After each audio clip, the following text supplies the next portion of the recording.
para sa mga nagtatanong kung ano po ba ang matcha.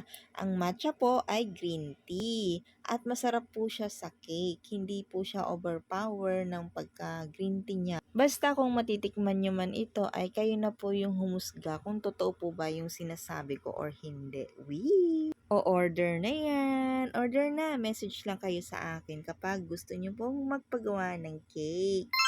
Simple design nga lang itong ating number 4 pull apart cupcake at nilagyan ko siya ng artificial flower. Yang nakikita nyong bilog na kulay red na mukhang cherry, artificial flower po yan. At gumawa din ako ng chocolate bars. Ako lang gumawa niyan, may molder kasi ako niyan.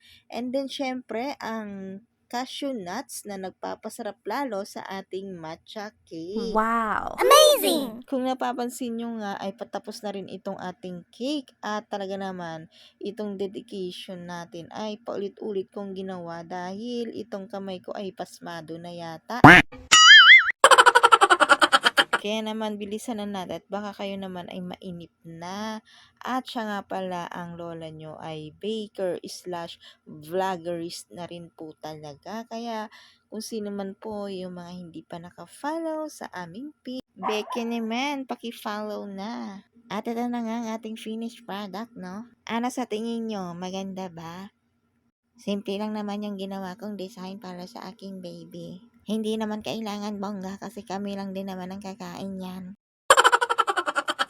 So, yan lang for today's ganap. Thank you for watching. Paki-follow po ang aming page. Thank you! Babush!